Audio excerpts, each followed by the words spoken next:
Grr, arg. Welcome to the Mixtape Podcast, a podcast where we review movies from a screenwriter's perspective, but also a fan's perspective. We love the movies that we review.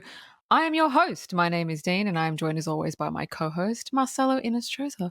And up this week, we have one of my favorite sci-fi movies of all time. We are reviewing Event Horizon, released in 1997, directed by Paul W.S. Anderson, and written by Philip Eisner. Sorry, Philip. I got your name wrong. If you don't know what Event Horizon is about, it is about this. A rescue crew is tasked with investigating the mysterious reappearance of a spaceship that had been lost for 7 years. So, the start of the movie, the opening scene, there's a lot of writing, which I'm going to read out. So it says 2015, first permanent colony established on the moon. Now remember, this was 1997. We're now in 2025. So that didn't age well. Anyway, 2032, commercial mining begins on Mars. 2040, deep space research vessel Event Horizon launched to explore boundaries of solar system. She disappears without a trace beyond the 8th planet Neptune. It is the worst space disaster on record. And now we go to 2047, which is now, and we see a ship which is the Event Horizon. We go inside and everything is kind of floating, but we don't really see anyone. And then we go into a room and we see a naked man floating, screaming, and he's in front of a window, but it's like a cross. It's a really cool window. And he's all cut up and he's screaming, and we can't really see who it is. And then we meet Dr. Weir, and it's a dream. So he's woken up because he's dreamt that. And we see all these photos of presumably his wife up in his room, and he says he misses her. We don't know what happened to her. We don't know who he is, who she is. And then we see outside in space, and he's on a space station called the Daylight Station Low Earth Orbit. And then we hear over the speakers on the station for Dr. Weir, that's this dude, to report to the Lewis and Clark in Docking Bay 4. So the movie establishes the timeline. The movie establishes, we meet Dr. Weir. We know he's got some issue with his wife. We know he's on a space station, and we know he's about to board the Lewis and Clark. So what did you think about the setup? I thought the setup of this movie was fantastic. To me, the movie really felt like a discount version of Aliens, but the one thing I liked about it is that the director and the screenplay writer established tone right away. It really they did a great job setting up the mystery of it by having us go into the ship slowly, just like Alien, and go down the hall. And once they're in the ship, go down the hallway and cut to the image of the man screaming. And then later on, which Dean will talk about, we sort of get the breakdown of the crew. I think that scene that, again, Dean will talk about was very, very Alien-like. And I really enjoyed the atmosphere that the filmmakers really put on display here in just the opening minutes of this film, for sure. Yes, it definitely set up the tone, and it definitely set up the atmosphere for the kind of movie that we were going into, which is similar. The tone is similar to Alien. So now we're on the Lewis and Clark, and it's a search and rescue vessel, and the mission is top secret. And then we meet the crew. So we meet Captain Miller, who is Lawrence Fishburne. We meet Lieutenant Stark, Pilot Smith, Ensign Justin, Technician Cooper, Medical Technician Peters, and Dr. DJ.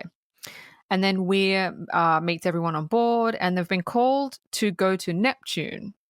So they all need to go into stasis to complete the trip. But they don't know why they're going to Neptune first. They're not told their mission until they kind of get there. So the one thing I love about this movie is the set design. I think the set design is so cool. In every single room that they go into in the Lewis and Clark, it just looks really cool. And I like the characters because I don't think there's a character I don't like. They've all got, we don't know anything about them, but they've all got kind of really different personalities, but I like them. I like them all, especially Lieutenant Stark. She's my favorite, and she's a badass. But anyway, Marcelo, what do you reckon? What do you think? Like I just said, I love the fact that the screenplay writers take the time to go basically around the room and introduce us to every one of the characters. And I like how each one of the characters has a distinct personality. Like Dean, no surprise here, guys, my favorite character in this movie is is Stark. You're right. It makes sense. Also, I love how very alien-like all these characters like really belittle the scientist guy who is trying to explain the logic behind a black hole. They don't really believe him, or they're trying to tease him like they're in high school or something. So again, it's very alien. But to move to another point that Dean made, the set design of every single room when they go into every section of the ship is detailed. It's like the little trinkets, the buttons, everything in this movie feels like it was given a deft hand by people who actually cared about the source, by people who actually cared about the movie that they were making. You don't see that much these days. No, and I especially liked the Captain Miller's chair because it's hooked up to like a rig to the top of the ship, and so the chair can go anywhere in the room. That was really cool. That looked really uncomfortable to me. Really?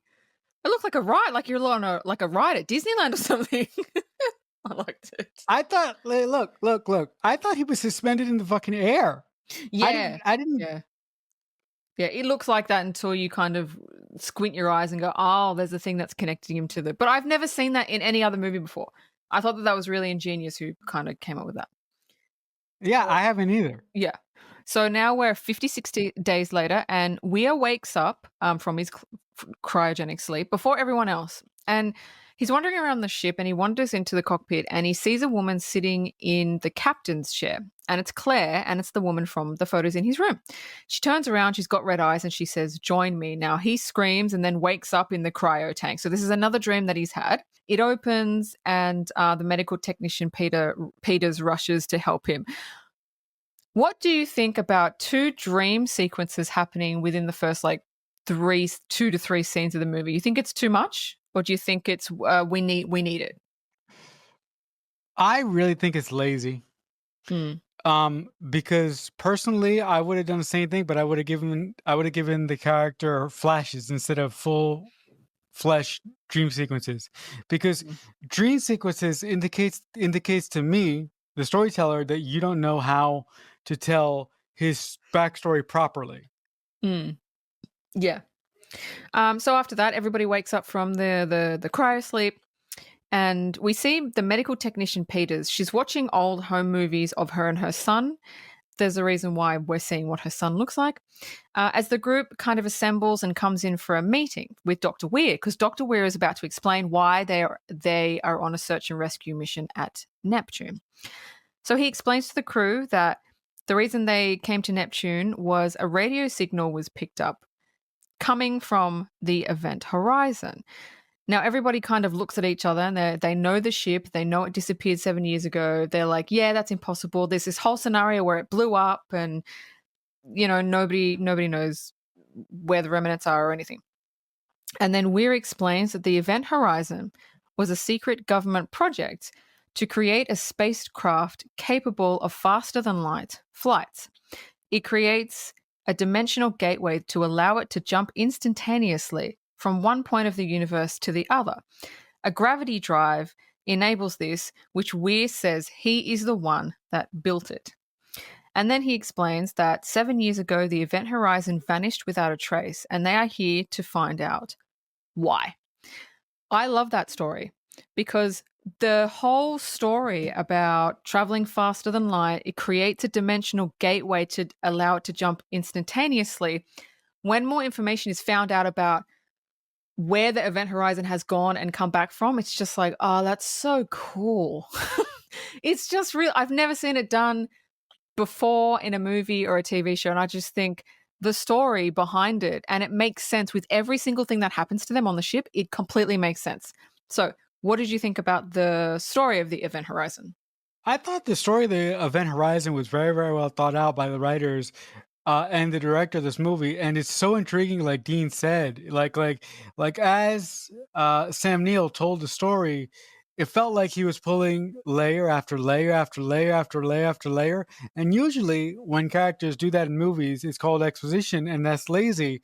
But good planted exposition can be like reading a good book, and that's what that's what this particular scene for me felt like. It felt like a good book that I wanted to turn the next page. I wanted to find out what was going to happen next. I wanted to find out the secrets of this event horizon, of this portal. I wanted to. So that section of the movie, the writer and the director get A+ for me for sure. So Weir plays them the recording that came with the radio signal from the event horizon. And they all listen to it, and it sounds like people screaming and like random voices in the background. Now, he said that he cleaned it up, he put it through some filters. And we hear a voice behind the screams saying, Liberate me. One of the crew members says he thinks it's Latin and he thinks it means save me. And they're like, okay, well, what they've got to do is they've got to get to the event horizon. They've got to board and see what happens. So they approach the ship, they dock, and Captain Miller, Ensign Justin, and medical technician Peters, they board the event horizon to secure it before the rest of the crew can board. And they come across explosives lined on the ground, and Weir explains it's an emergency. What is it? It's in an emergency that they destroy the central corridor, splitting the decks in half.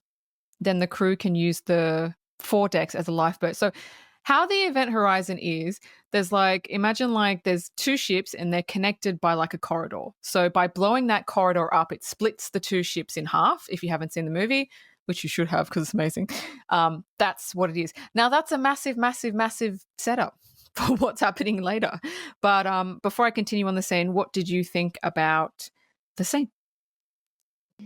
It's great. It's absolutely great that the horizon is split up into two parts and connected by essentially like a bridge. That is so cool. And I also love how the writers, as Dean just mentioned, that's a giant setup for later. I love when storytelling actually works right, because in certain scripts, you see writers or directors either writing a really really important MacGuffin into a script, and if you do it wrong, it's obvious.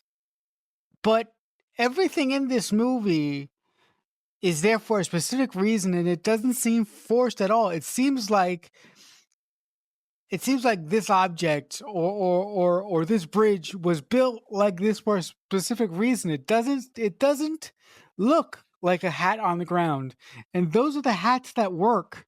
Exactly. It looks like it's there for a reason, not for, a movie reason. Like, oh, that makes sense. Because when you set up something, it has to make sense to the story, not just, I'm just going to set up that there's a key here. And at the end, it's like the character finds the key. And it's like, but there has to be a reason why the key is there. So all the setups in this movie, it's like you believe that it's there, yeah, for a reason. But the characters use them to their advantage, which I really like. So we follow Ensign Justin, and he's going into engineering, and he sees the gravity drive, and it powers the ship, and it's like this massive ball with outer magnetic rings like spinning around it. Actually looks really cool. Justin approaches it, and like this massive light emanates from it and almost blinds him, and then the ball vanishes, and in its place is like this black goo.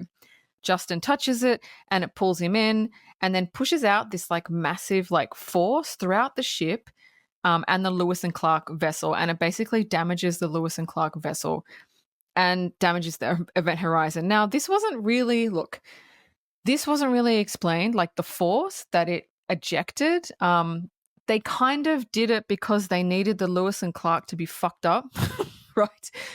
Do you agree? Like, I don't know if that force was ever like, what was the purpose of it? It never did that again. So what do you reckon?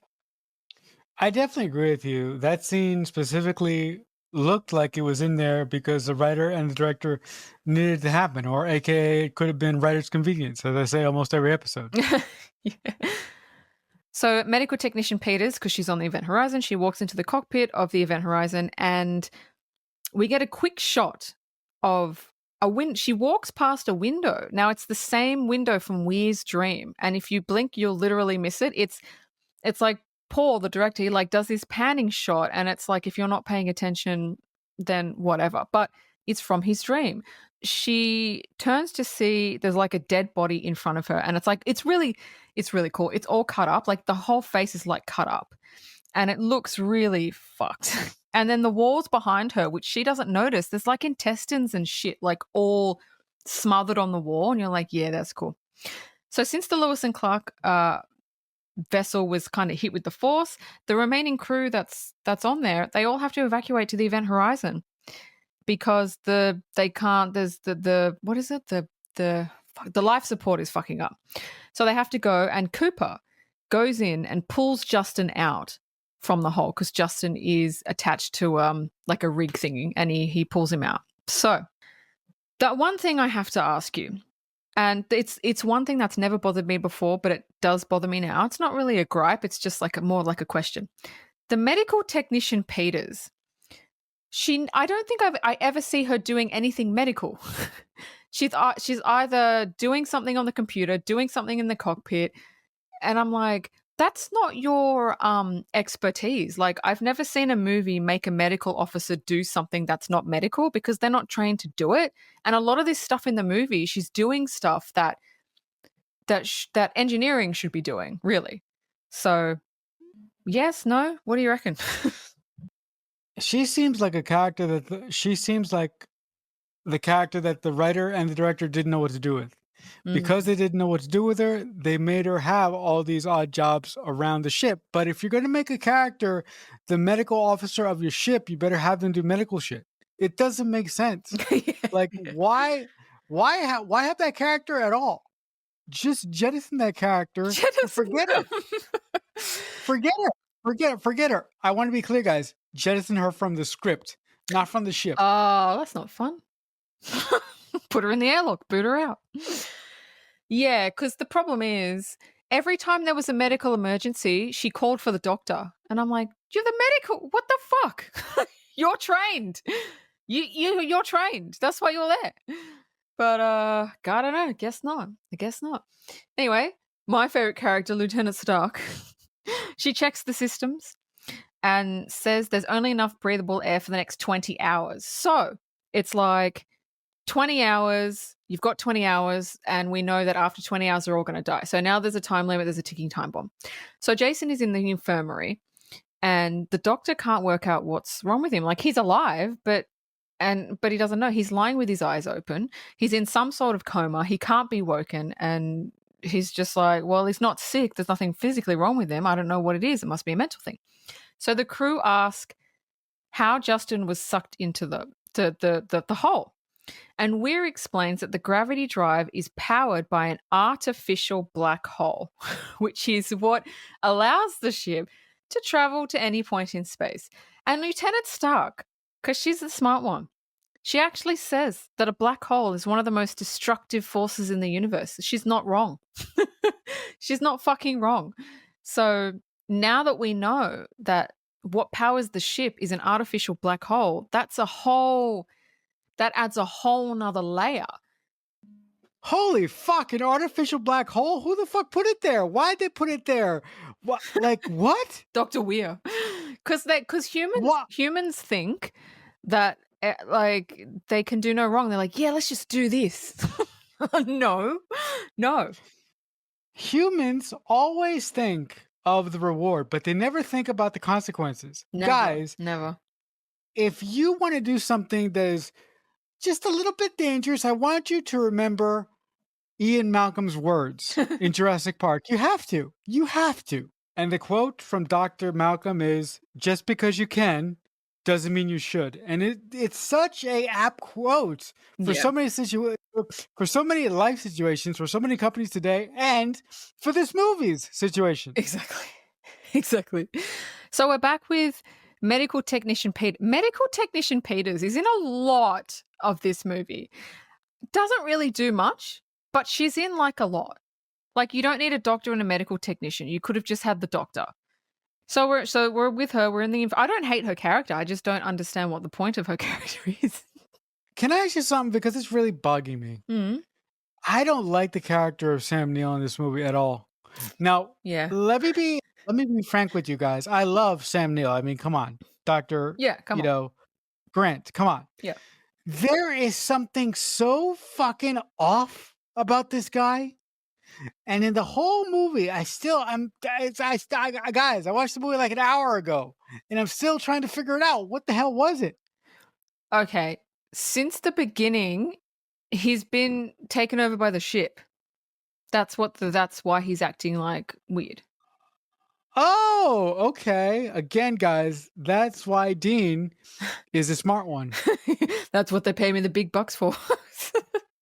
Yes, that's why they do. So anyway, MedTech Peters is in the infirmary when she hears a noise, and she pulls back a curtain, and there's a boy that sits on a fucking thing, with cuts all over his legs, and he looks at her and he says, "Mommy," and we know that it's the same boy from the video she was watching before, and that's her son. This is the first, and then she turns around and turns back, and it's an hallucination. So this is the first scene where one of the characters has a hallucination, and that's kind of like a pretext to what is going to happen throughout the movie, and what the ship actually makes you see is very specific. Thoughts? That was very mysterious, and I that really gave me chills. Like I had them already, but that really really creeped me out. Also, I don't know if I'm 100% behind the storytelling mechanics of this movie because, like Dean mentioned early on, they keep going back to these fucking flashbacks, and that screams lazy storytelling. Yeah, I know. But the flashbacks are needed because we need to know why they're seeing who they're seeing. Otherwise, we don't know who they are. I guess. So that's how I kind of put it in my mind anyway. So now we're with Peters again. And she finds the last video log of the crew because somehow she knows how to work the Event Horizon, even though she's a medical technician. So there's that. What is it about this girl? Why is this girl a That's what Swiss I'm Army knife as a saying. character? That's what I'm Why? saying. She's in a lot of the fucking scenes. I think it should have been Stark, but maybe I'm just being biased. I actually really like the actress that played Stark. Her name is Jolie Richardson, and she's a British actress. I really, really like her. I've seen her in a lot of stuff, and she was such a good character. They should have had her in more. Now I know why I liked her. Because The she's accent, British. yeah. Exactly. So anyway, we're looking at the last video log that the crew filmed, and it looks normal. They're just saying hi to their families, and then it turns fuzzy, and we hear like screams being heard. And Peters, the medical technician, right? I know I keep saying it, but I just want to remind people that she's a medical technician. She's like, "Oh, I'll fix it up." Hey, what do you mean? You would literally know nothing about fixing up a video on a ship that no, there's. Yeah, okay. Anyway, it bothered me. It really bothered me. Anyway, Weir checks he goes to check the circuits on the gravity drive when Justin wakes up and he starts convulsing and he starts saying he's coming the dark. He's coming the dark. And then Weir turns around and sees the woman with the red eyes again. And then Captain Miller turns around and sees a man burning alive in front of him. So now it's really the hallucinations are really ramping up. It's like, why is Weir seeing his wife with red eyes? Like, what has that got to do? Why does she have red eyes, right? Why is Captain Miller seeing the burning man? And what is Justin talking about? Which we will find out later. But what did you think? When it comes to storytelling mechanics, this movie drove me a little crazy because it's almost like the writer and the director expect you to unweave this web of story that they have in front of you. And to be honest with you, half the time I'm going, what? Why? Wait, that doesn't make what is going on here? But it makes sense in the end, doesn't it? It did. Yeah. But if I'm being honest with you, I don't know if it was really worth it for me. Okay. So the crew all converse and they're telling each other what they saw, like the hallucinations they've been seeing. And Weir's such a shit person. Weir basically says, "You're all just hallucinating. It's not real." Even though he has been hallucinating himself, he's a doctor. He doesn't want to believe it. And this causes arguments and stress and all this stuff because nobody believes anybody. And I mean, like I said, Weir is seeing shit too, but he just doesn't want to believe it. So Lieutenant Stark corners Captain Miller and tells him she has a theory. And he's like, all right, let's hear it. She says she thinks that there's a connection between the readings that she's been getting from the ship and the hallucinations, as if they're part of a defense mechanism of the ship. The ship is reacting to the crew as if the ship has some sort of life force. Why doesn't Lieutenant Stark have more scenes? She is the brains of fucking everything. Like, yeah. Look, I'm gonna tell you in my trivia why I think she didn't have more scenes, but yeah, it's like, but what she's saying is true.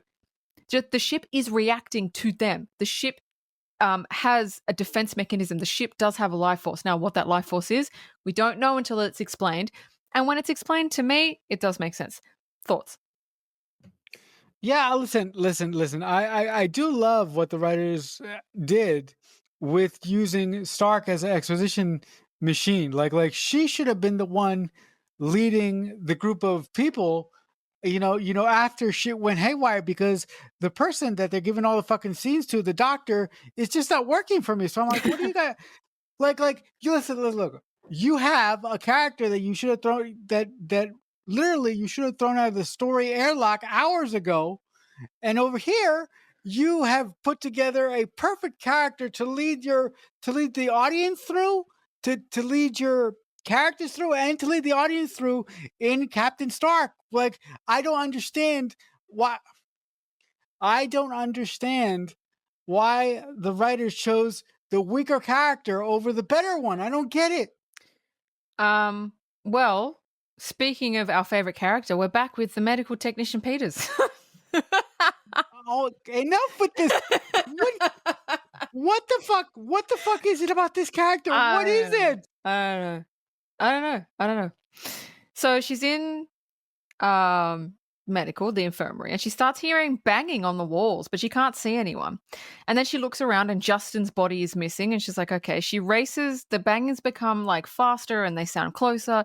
She races to the other crew and she, like, I think they're in the cockpit or something, and she closes the door behind her, and then something begins to bang on the door, like you can see it physically trying to get into the room.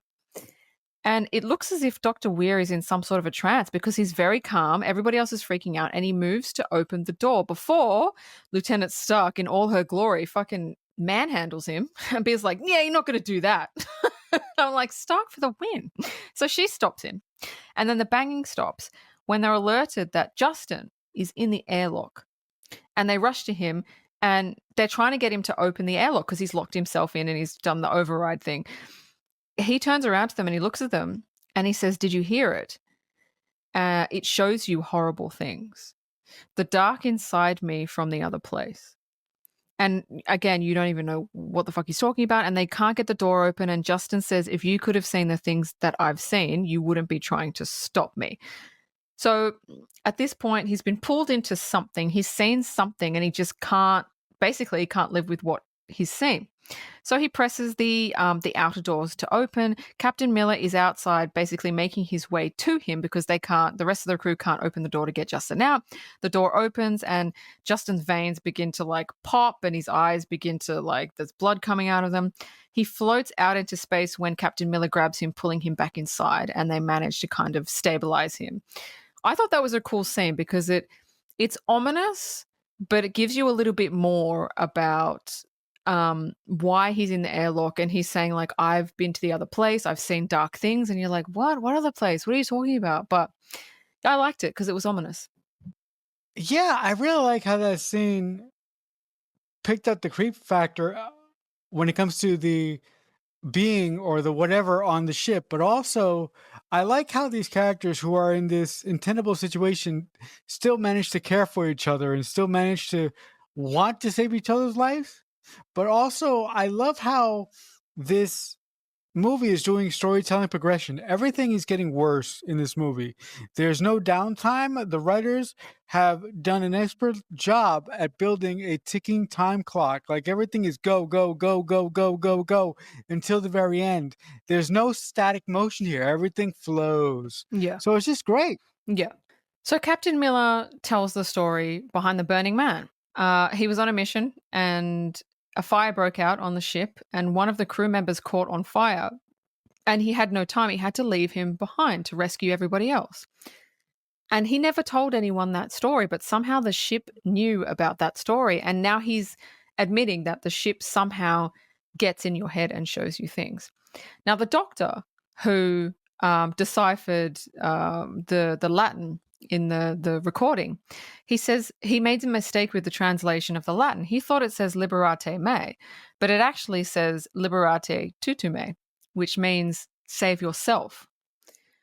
He also played the tape and he says there's something else in the background that says ex inferis, which means from hell. Save yourself from hell. And you get goosebumps. You're like, what? And he also says the ship has been beyond the boundaries of our universe, of known scientific reality. Who knows what it brought back with it? That's brilliant dialogue. Brilliant dialogue. You're just like, oh shit, because you don't know where the ship's been. I mean, you don't. It's got a power drive that's a fucking black hole. You don't know where it's been. You don't know what it's brought back. You don't know if there's anything on that. You have no idea. So I just really like that dialogue, and I really liked the translation of the Latin. So what do you think? At this point, guys, I'm like, oh, fuck no. Oh, fuck no. Oh, fuck no. That scene was so creepy and so well constructed. The tapes and what it actually means. Are you telling me that this ship or this whole thing is a virtual portal to fucking hell? Are you that is genius. That is so fucking rad that I'm like, oh my God, that is so disturbing, but it works. I know. Oh no. So Captain Miller gets a call from Cooper saying that the Lewis and Clark is all fixed, it's all repaired. Now they test it out and find there's just one hole they need to plug and then they can get on their way. Peters, again, we're with Peters, she's fixed up the footage of the crew because she's got skills. Why can't this bitch die? Why is she so special? Coming up. It's coming up. Don't worry. She's dying. She's going to die. And she dies in the stupidest way. Anyway, she fixes up the footage of the crew and then we start to see very grotesque imagery of the crew killing each other, putting their arms down other people's throats, gouging out their own eyes. Like it's really, like it's full on, like cutting each other. And you're like, what? Miller watches it and he literally like stone face. He watches the footage and he's like, we're leaving. Like, he doesn't say anything else. We're leaving. But Weir doesn't want to leave. But he doesn't have a good enough reason to stay. And Miller's like, yeah, no, we're not staying. Whatever the fuck this is, we're leaving. Now, Miller says once they're further enough away from the event horizon, they're going to destroy the ship. That doesn't go down well, but we'll talk about that in a second. So what do you think about that scene? The imagery of the crew, like cutting each other up, that was full on. What did I think about that scene? I would like to quote Jordan Peele by saying, nope, nope, nope, nope. I would get the fuck out of there. And that would include killing myself, throwing myself out an airlock, because I don't want to die that way. No way. No way. So everyone is rushing around gathering items to take with them when Weir says, you can't leave. She won't let you leave. I am home. You're like, oh no. So we're back with Peters. Again. I can't believe how many scenes she's in. Just by reading out the scenes, I'm like, fuck. She's in a fuck ton of scenes. Just fucking die already. So Peters is collecting scrubbers for the Lewis and Clark. They assist with the air filtration. When she sees her son and she follows him and then she gets dead. Now, I've seen this movie so many times and I know every single person listening to this podcast will go, when someone sees a hallucination like of a dead person or something and they start following, it doesn't make sense. It's like, you know they're dead. You know they're not alive. Like, why are you following? And they always end up dead. In this movie, it always bothered me why she would follow him knowing that there's no way he could be on the ship. It's not him. And you know the ship's fucking with you, right? How could you be so stupid? But there's one shot that Paul W.S. Anderson uses, and I go, he's explained it all with one shot. When she sees her son, he does a close-up of her eye, and in the reflection of her eye, you can see the gravity drive. And it does something in her eye. So what it does is when they see hallucinations, it makes them believe that it's real. So they follow. So it's not just, oh, how could he be here? Like she believes it. It does something to the chemicals in the brain. And that totally makes sense to me. Did you get that or not? Oh, I got that. I got that 100%. That was a brilliant director's choice by Paul W. Anderson. That was such a brilliant choice. Like he explained that whole sort of plot hole for a lot of folks by one simple shot. That was perfect. Yeah, so she follows him and then she falls down a shaft and gets dead. She's dead. So now there's no more scenes with Peters, so that's good. So we're Weir has a vision of Claire, his dead wife, again, and we see that we go back and we see that she actually killed herself. So she's dead. She stands before him saying he's home and she misses him so much, and he believes it and wants it to be true.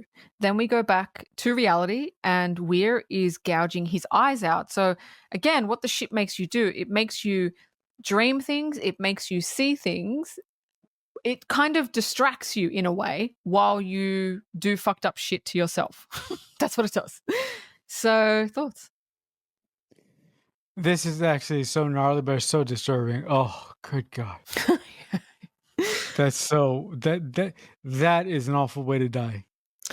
Yeah, but remember, he doesn't die. He keeps on living. For me, he was an asshole from the start. So if he is destined to live in space, being this undead thing, I'm okay with that. Yeah. So Captain Miller is in the corridor and he notices one of the explosives we saw at the start is missing. And he gets on the radio and he tells the pilot who's on the Lewis and Clark getting it ready to go, Weir may have put it on their ship because he doesn't want them to leave. And the pilot searches for it and he finds it and he opens it and it has 5 seconds to go and he just kind of looks at it. And then the Lewis and Clark completely blows up. Boom. Gone. Thoughts? I love those moments in movies when characters come across explosives and they just look at it and they go, they must be going in their head, they must be going, fuck. And they can't run. They're dead. Yeah. I just love moments like that. Yeah, I do too. So Weir, now eyeless, kills the doctor and strings him up by his skin. Very gnarly, very brutal. So now it's basically Captain Miller versus Weir, and the captain finds Lieutenant Stark knocked out and sees Weir, who is completely taken over by the ship. Weir explains that the event horizon tore a hole in the universe, a gateway into another dimension, a dimension of chaos and evil. Weir then programs the ship to go back to the other dimension. A window is blown out, and Weir gets sucked out, and Miller and Stark make it out to the other room. But I just want to touch on, I love what Weir says. Now, Weir is not Weir anymore. His whole body is cut up. His eyes are gouged out. Like, it's really, really cool prosthetics. It looks really, really gnarly. I like what he said, that the event horizon tore a hole in the universe and a gateway into another dimension. So it didn't necessarily go to hell. It just went to another dimension that is similar to hell, and it brought back that energy with it. And that totally makes sense because the gravity drive on the ship is powered by a black hole. So it does, like, scientifically, I do that in air quotes, make sense that it could go into another dimension. So what did you think? You know what? When I was watching this movie, I had a lot of problems with the explanation as to what was going on here from the very beginning. But you may have just sold me on the concept of what this evil is and where it came from. Yeah. Do you feel better now about the movie? I feel better about the movie, but I don't know if Sam Neill in the role worked for me 100%. And I do think that that's where my trepidation is coming from. I don't necessarily think that he worked either. I think that they could have, I'm not sure that he was cast correctly. Not that he's a bad actor. I just think that another actor could have done, it wasn't believable, really, to me. Yeah, I'm with you 100%. There was just something off. Like Yeah. again, Sam Neill is a fantastic actor, but he just didn't fit for this particular role. Yeah. No, I agree. So before Dr. Weir was sucked out of the Event Horizon into space, he activated the gravity drive to go back to that other dimension. And now they have 7 minutes to shut it down. Now, Miller says he's going to blow the corridor and jump on, so everybody can jump on the lifeboats. So Captain Miller ends up enabling the explosives in the corridor, but now he has to kind of fight his hallucination of the Burning Man. But then he turns around and he bumps into Weir, and Weir says that the ship brought him back because the ship was not going to let him leave. But he looks even more fucked up than before. So Miller presses the button to blow the corridor after like there's this fucking fight that they had. Stark and Cooper are on the lifeboat. Miller and Weir are on the front part with the gravity drive, and the gravity drive activates, and we see it pull the back end of the ship, which is the part that Weir and Miller is on, into a black hole, and that's pretty much Stark is saved. Yay! Stark is saved. Thoughts? Stark is saved, and listen, it was a great way to use a hat on the ground that the writer and the director set up earlier.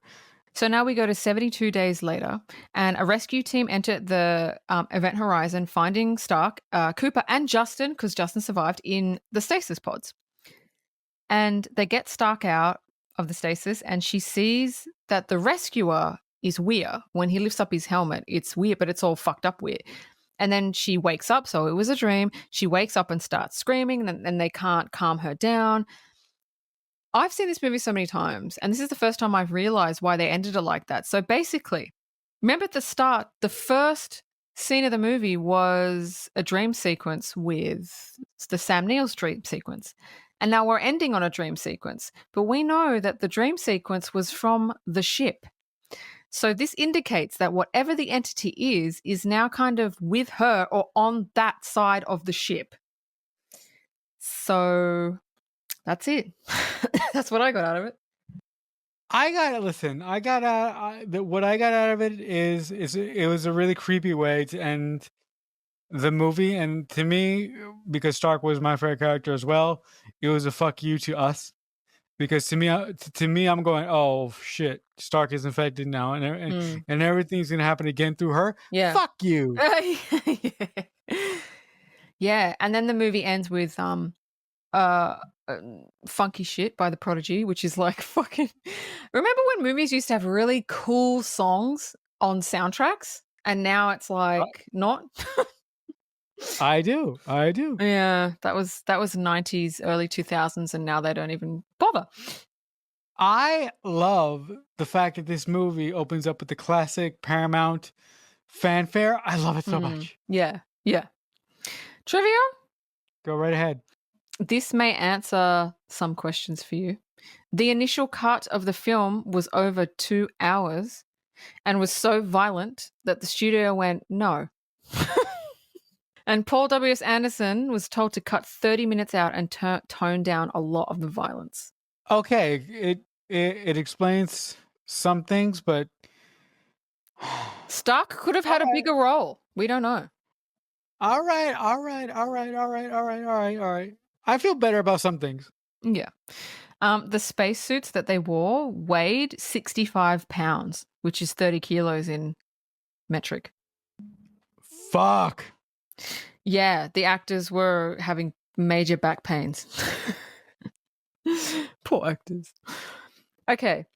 In 2017, Paramount realized that when they initially released the movie, they didn't do it right. So they wanted to re-release it again. So they asked, but they wanted to do it differently. They asked Paul W.S. Anderson to make his original cut that he wanted to make and release it as the director's extended cut. And the director went, okay, great. Yeah, let's do that. The problem is, and you're going to hate this, and I hated it, no one could locate the original film footage. They didn't know where it was. And what they did find was so degraded that it was just unusable. Isn't that fucked? So they couldn't do it. Don't film studios save footage? Do they destroy it? What is happening? What the fuck? Paramount, you What got the some fuck? explaining to do. What the fuck, Paramount? Like, Yeah. what the hell? Are you Super weird. Oh, that is some fucking bullshit. I know. Super bullshit. Last piece of trivia. I don't know if this is real. I hope that it's real, but I don't know if it is. Apparently, there's a series being developed based on the movie. That would be so Do we? cool. Okay. Do we know who's doing it? No, I would like to do it or be one of the writers. That's what I'm putting my hat in because I reckon it would. I'll write Lieutenant Stark. Don't worry. I'll write her real good. And if I just might, I would like to throw my hat in the ring to direct an episode or two, maybe. Of course. Of course. Of course you can. That's it. Is there anything else from you? No. Thank you, everyone, for tuning in. Thank you, everybody, for subscribing. If you can like this, that would be great. If you want to email us, you can email us at themixtapepod@aol.com. Up next week, we're doing a pivot. Up next week, we're doing My Week with Marilyn, which is a really good movie. If you haven't watched it, please watch it and then come back and listen to our review because it's amazing. As I say every week, if someone is kind enough to make you a mixtape, that must mean that they really love you. The Mixtape Podcast is a Balloonhead Productions presentation.